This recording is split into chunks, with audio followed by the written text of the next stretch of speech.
going, everybody? Welcome to another episode of Dice Checks. I'm Zen. This is Morevar. How you doing, bud? I'm good. And we're back at it. Quick apologies for a couple of weeks without videos. We've had a lot of issues. We've had sicknesses. We've had life things. We've had computer malfunctions. Almost had to break a computer today, in fact. Fun stuff. It's fixed. We had a stern talking to with it. Yeah. But no, today we're going to have fun. What are we talking about today, Morevar? We are talking about the infinitely interesting concept that all DMs like to talk about, and that is world building. Bingo. We're going to be talking about building the actual world, continents, countries, lore. So sit back and roll initiative because we're about to get into it. Why don't you start? Okay. Oh, buddy, old pal. Well, the first thing obviously is to have a concept for a world, and that is the sense of, for me, it was always coming up, what kind of game do I want this to turn out to be? Mm-hmm. Because the plot and the world go hand in hand, but typically the plot leads. Mm-hmm. So do I want, in all, like the bear's sense is, do I want a fantasy world? Do I want a futuristic world? Do I want a actual, like, fiction fantasy world? Did you have an idea for the world first before you played D&D, or did D&D kind of shape like how you made your world? I'd say both, weirdly enough, because I love the idea of just a classic fantasy set. Mm-hmm. Like I do like future settings, but medieval and fantasy settings are always a big killer for me. So I wanted to do that. I knew that was one of the things I wanted to do first in the world. But then you have to start also thinking of what degree of magic is in this world as a further implementation. Just like with future settings, how much technology are we going? Yeah. So that's the fun part of the Switch. And for me, I wanted a medium level. Like I wanted something solid because that allows me to have a lot of fun. It also allows me to band-aid things that don't make sense with, magic. Yeah, you don't want it to be low fantasy to where a walk to the shop is like the whole adventure. Bingo. But you don't want it to be like oh my god, super fuck you, like I didn't want like flying ships yet. Yeah. If I was going to introduce you flying didn't ships, want to be Final Fantasy. Yeah. If I was going to introduce flying ships, I wanted to do it as the one super cool concept at the end of the game. It's like that's their vessel to the final boss kind of thing. But I implemented that. I also made it to the age where technology was beginning to boom. Mm-hmm. Like at the very beginning of my game, the characters found out that somebody had made a musket. Yeah.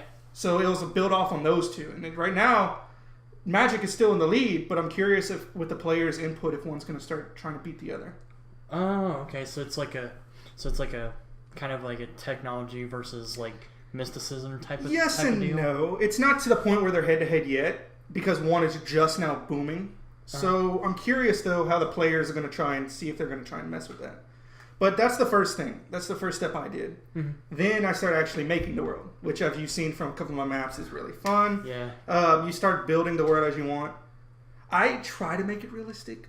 Like I try and like put like terrain and like temperature in correct areas. Because you want to give the players like a little bit of a footing to where to where they don't feel super unfamiliar. Yeah, that's the same thing. That's actually a good thing because that's the same reason I keep our like earthen calendar and time zones and whatnot Monday, Tuesday, Wednesday is because first off my players were introduced to this new, but secondly it's such an easy roll in because they don't have to learn a whole new calendar, a whole new set of days.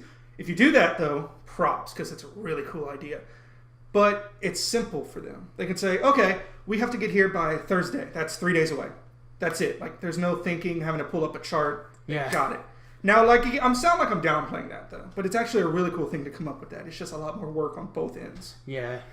But that's that.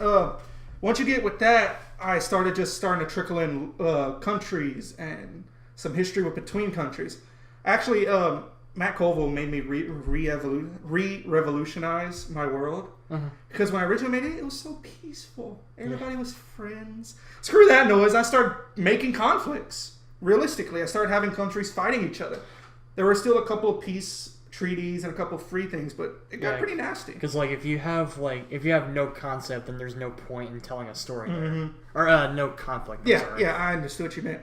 But yeah, that's one thing. It helps to the realism, and it helps to build the interest. Right. It helps to build why are they fighting, or what's going on. Better yet, which side should we help? Is a big point. A good example is the two countries I have in my world, the Varenzas. East Firenze, and West Firenze. Originally, there was just Firenze. Mm-hmm. It was a very small, jungly area. But it was so compact, and that's where the magic of nature is at its strongest in my world. It's just this super aggressive jungle. Uh-huh. In my campaign, the players haven't explored it, but I plan to only have like 3 civilizations in the entire country. That's how strong and prevalent that force of nature is. So overcrowding became a big issue there. Yeah. So they started exiling. And then they exiled to the neighboring continent, which was pure desert, which formed, you guessed it, the other Firenze. Yeah. And that exile to this desert made a pretty rough friendship. I say it wasn't a friendship. But it's funny because also that overcrowding became their weakness while the desert people blossomed. So now the desert people have more space and are a stronger civilization. Mm-hmm. So it's flipped. So that's what I like doing. That's me. What's some of the things you like doing with yours? Well, first of all, like, one of the things I like to do is that I immediately want to get into... First of all, like, I want to know, like, what my world is. Mm-hmm.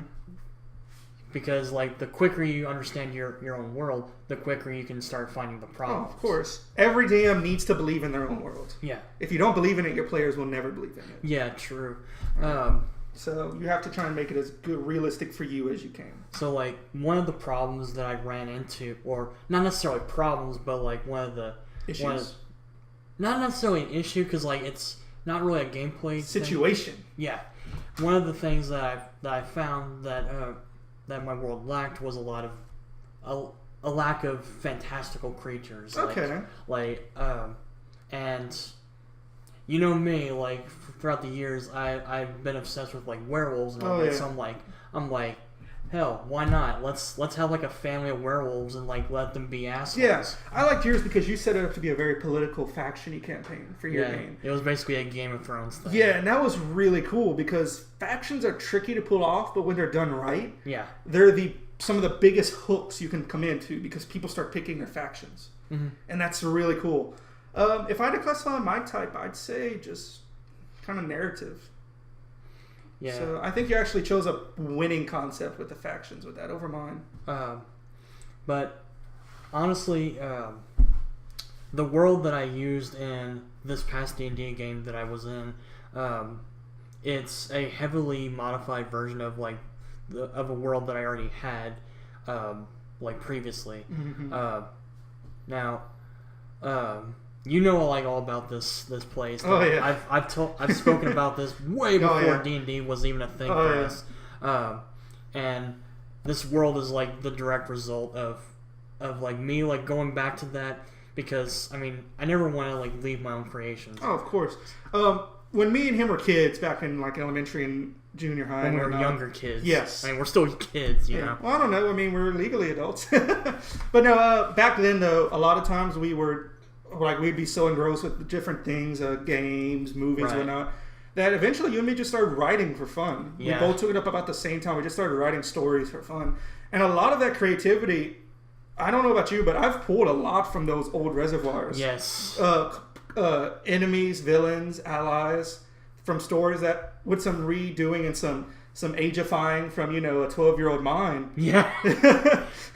Made some really cool things that were really personal to me, and I'm sure were very personal for you as well. Yeah, one of the civilizations that used to exist in my world. It didn't exist in my D&D world, but like this is basically like my D&D world is basically a modified version of this world. But anyway, the original. Like one of the original civilizations in it was a race of bird people, and I remember those. Oh, yeah. Oh, give me a minute. That RC new. Yes. Crap. Yeah. Okay. Well, no, you had it right. It's just I was hoping you would name the character that it was based on. No, I was thinking of the actual race. Is what I thought you were looking for. But yeah, and the idea was that these guys were the original like magic made flesh. They're the reason why magic exists in my world. But you can't exactly do that in D&D without causing problems. Mm-hmm. I mean, you can do that, but it'd be very complicated. It depends on how you go about it. Yeah. Like, for example, I went about it... It involves, a lot of, behind-the-scenes work. I went about it as the creator worry about it. Like, the elves, the dwarves, and all that were all made by gods. And were innately magic. Whereas humans, who were made slightly differently, were not born with innate magical abilities. They kind of forced their way in, which I'll get to in a minute. But, so you created a race that were literally magic incarnate. And what did you do with them? Basically, what I knew that I wanted a reason for for everybody to be able to do magic, because if these race of bird people were magic incarnate and nobody else can do magic, how is it that they can do magic? So, and that's what I was saying earlier, like the quicker you know your world, the quicker you can start making problems. And one of the problems is that I needed to get magic from these bird people to everybody else. So that was how the magic made flesh concept came about. And greed being what it was, people started realizing that hey, everything that these people are makes us powerful. So let's hunt them until they go extinct, and just ingest all their organs and bones. And I'm into dark fantasy. That's some District 9 stuff, dude. I'm into dark fantasy. What can I say? Jeez, that's crazy. That is a cool idea, though. That's a really neat concept. Yeah. And I know you probably had one remaining of that civilization. Yeah, and let's just say he had an axe to grind. Yeah. That's always fun, the last remaining of a civilization. I did that too, actually. I did that with my own race. Because I wanted, a precursor race that had, transcended the material plane. So they lived in the positive planes. And they were kind of like the watchmen of the material plane. Well, they got corrupted by my main villain, which I've talked about in a few other dice checks. They got corrupted except for one who was safeguarded. So all these other ones are these twisted demonic creatures that are subservient to my main villain, whereas there might be one left somewhere. I've hinted at it, but I don't think my players understood that until now, because they're probably going to watch this. And I'm probably just ruined a bunch of cool stuff I could have saved. But hey, Merry Christmas, guys. What do you know? One bullet left. But no, for me, magic was very similar. I wanted a way to make it kind of interesting. So I created a subfield of magic, blood magic. Which, if you ever were a fan of the old Avatar Airbender shows, you're very familiar with blood bending. It's very similar in a sense. But it went to a past concept more, where they could control their aging, the nutrients in their blood. They can kind of transcend stuff through their blood. I might have missed those episodes. No. Like I said, it's the you get the idea from the concept of blood bending, but then I took it and I threw my Zen spin on it. Got it. And I just took it to where there's the original creator, a human, accidentally did a ritual trying to learn magic.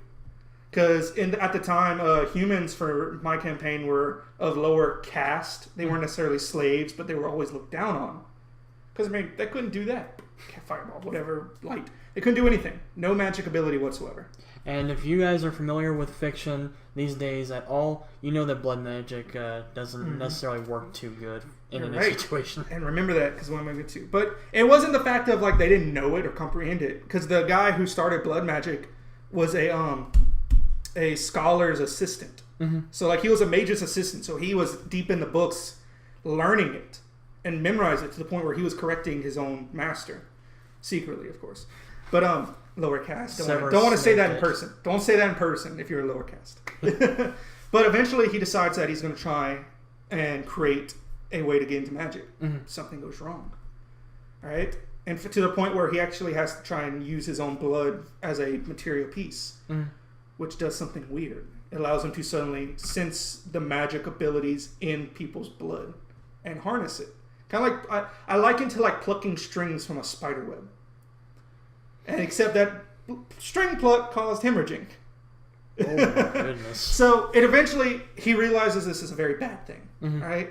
And he can't even do it to himself because he has no magic in his own blood. Right. So it's still useless to him. But then he starts realizing with the ability to harm, he can also heal. he meets this kid who's bleeding out like a halfling, and is able to cause his blood to clot, cause everything to heal and fuse up on its own. Then he realizes that just like he can pluck strings, he can stitch them. And it's not to do with the actual blood, it's to do with the magic of the world that runs through the veins. Wow. The blood of the world. So he starts finding these, and I'm getting really into a story time now, but he starts finding these veins of the world. These like arcane places that just erupt magical energy. And because of his ability, he realizes these aren't natural. These are rips in like the cloth of the world. Like little tears that magic is spilling out. And he fixes them. But by fixing them, he connects with it. And he becomes magical.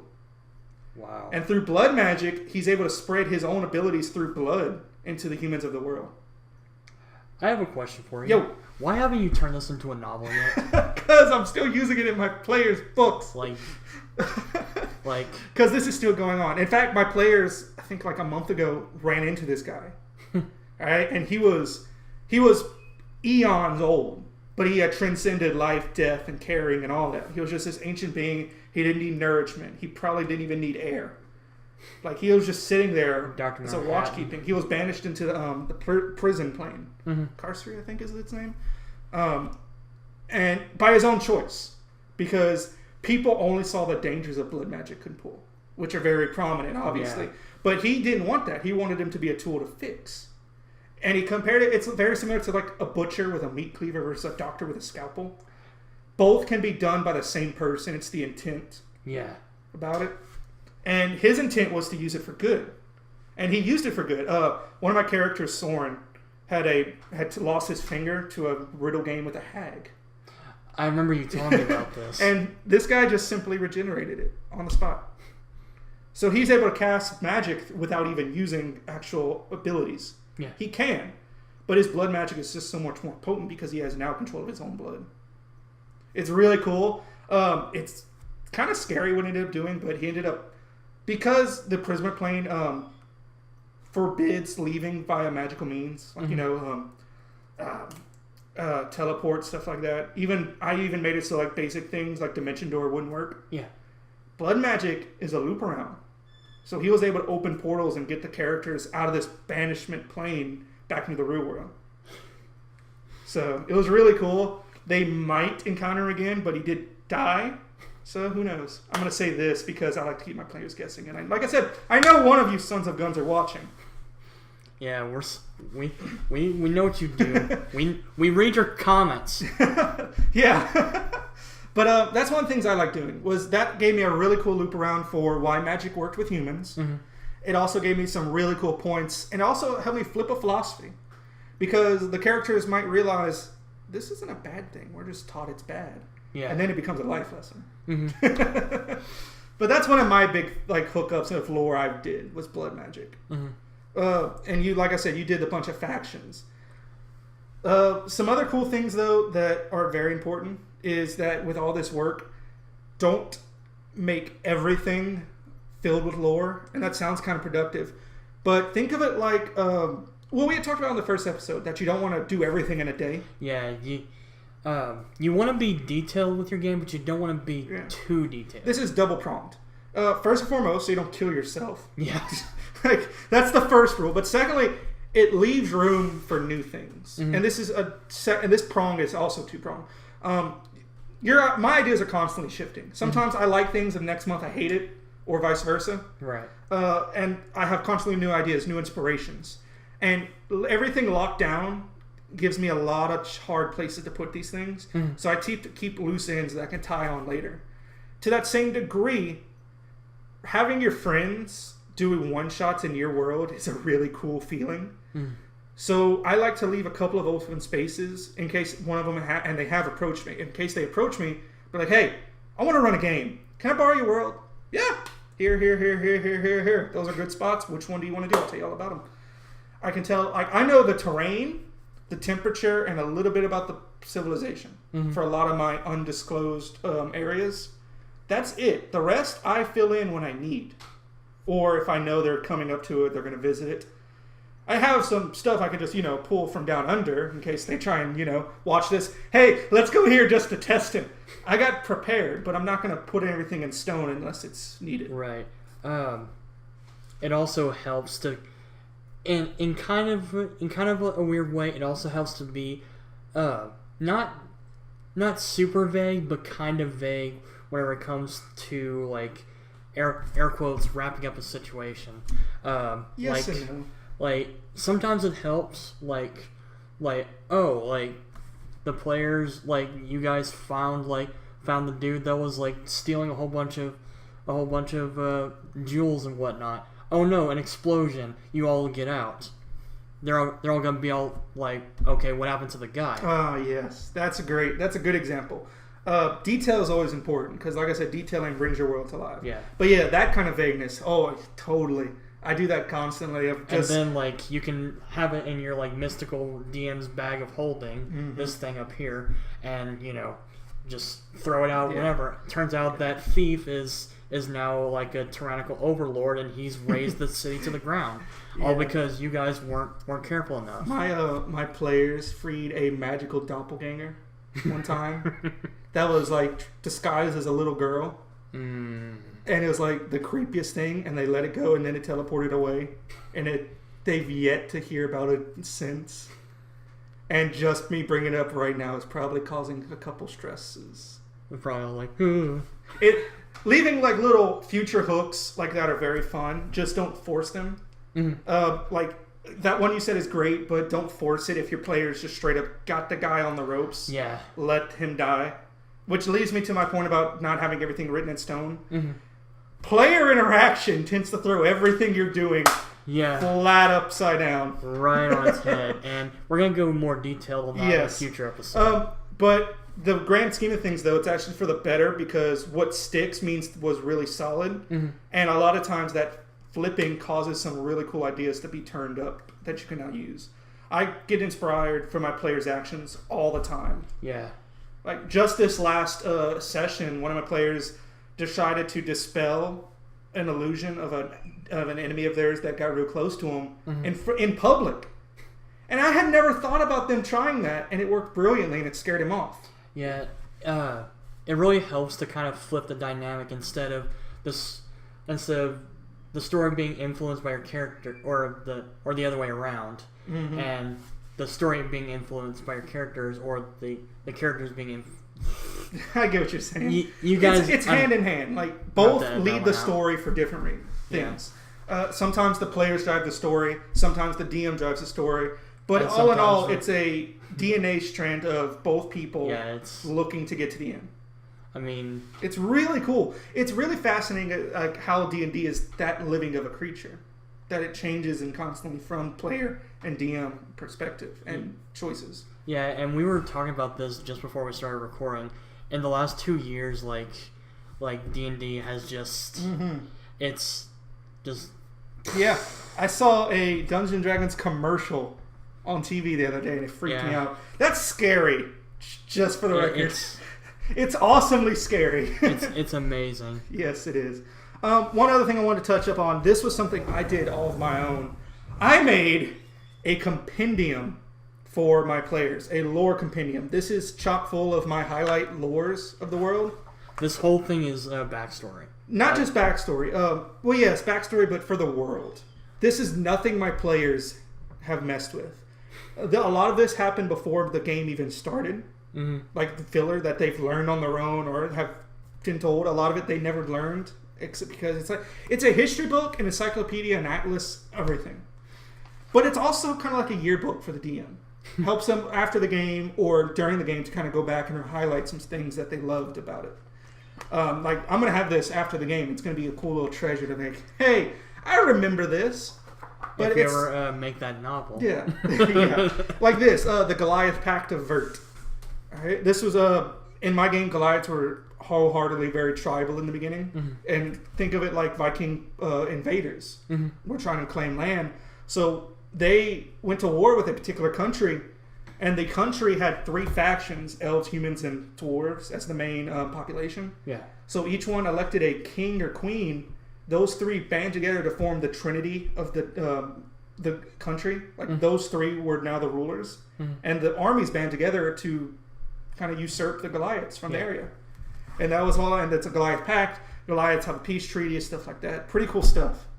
But having this written down is really cool for one. Like I said, let the players read it. They have complete access to this. I do not hog this. Yeah. But it's just really cool to go back on your ideas. I wrote this, but it's so cool to watch it and read it with my own eyes. Like it's a whole different story. And I kind of went a little, I went a little happy. This is one of the great things about being a DM is that it's a very challenging thing to do, but it's also very rewarding, especially like whenever you have this much dedication. Yeah, this isn't all of it. I haven't updated this in a while. Yeah. But a lot of people have all their stuff on their computer. A lot of people have it written down. Oh yeah, both. Like I have like all my shit like. And both of those are great, but having everything into like this tome feels so legit. It's unbelievable. Yeah. Like I get excited looking at this. Because like whenever you open up the cover, it's like okay, I'm in this world now. And like I made it look good. Like I made it look as legit as I could. So I'm really happy with this though, and I can't wait to add more. There's a ton more I haven't touched with the stuff I have about the Feywild. I haven't touched about a lot of different planes. There's still a ton of lore I've sprinkled on the world that the players haven't discovered. So there's a lot more to be added. There's a lot more to be learned. I'm just excited to see what's coming next. Yeah. But what do you think though? Would you recommend maybe the DMs having one of these to go? Oh, absolutely. And putting your players into the world before you even think about doing any of that. Get to know your world. Ask like what I did was that like I just took like a piece of paper like in like one of my drawing notebooks, which you've seen so many fucking times, it's unreal. And just be able like okay, this is like what the world is named. What's going on here, and sometimes this can be a detriment, sometimes it can be a benefit.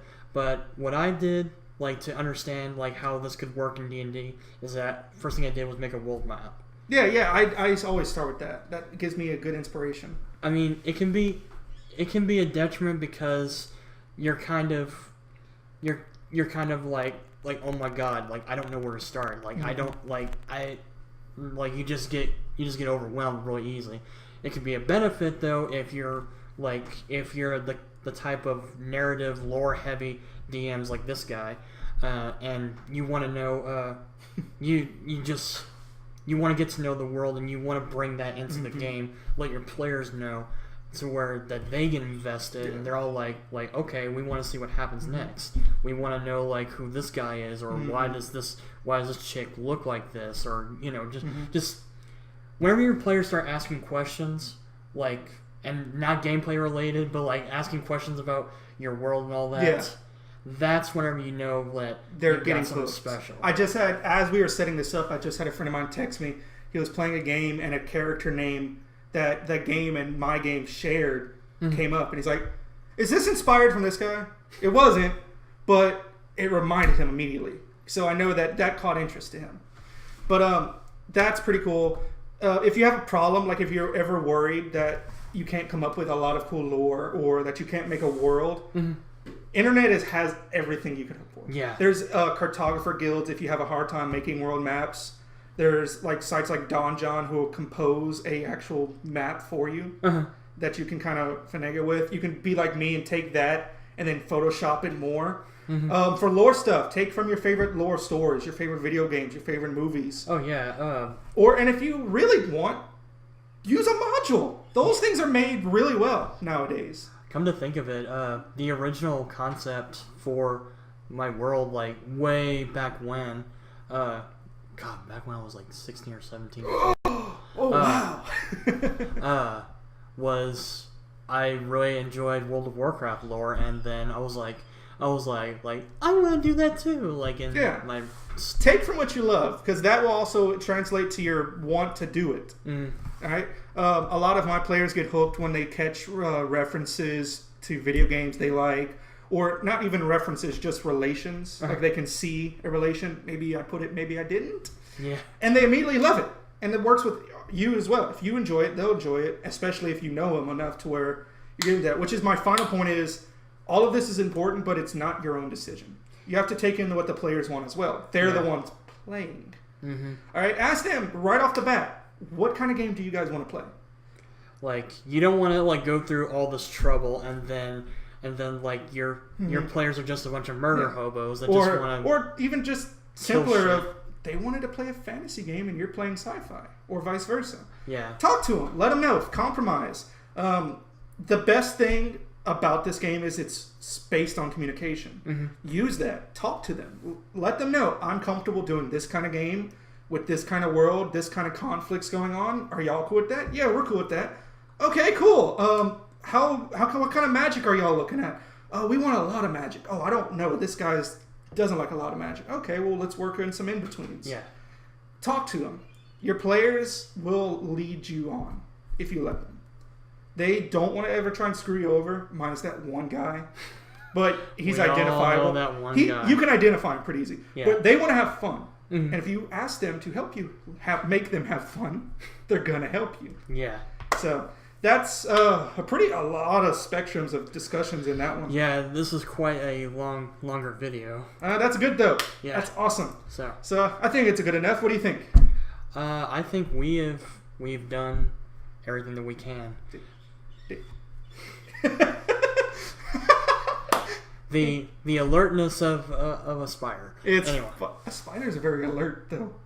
You're like that one droopy spider, the one that's like one-legged, just almost like that was the joke. Yeah, and then the web snaps and he just. All right, but thank you guys for watching. Yeah, if you enjoyed, make sure to like, share, comment, subscribe, any of those.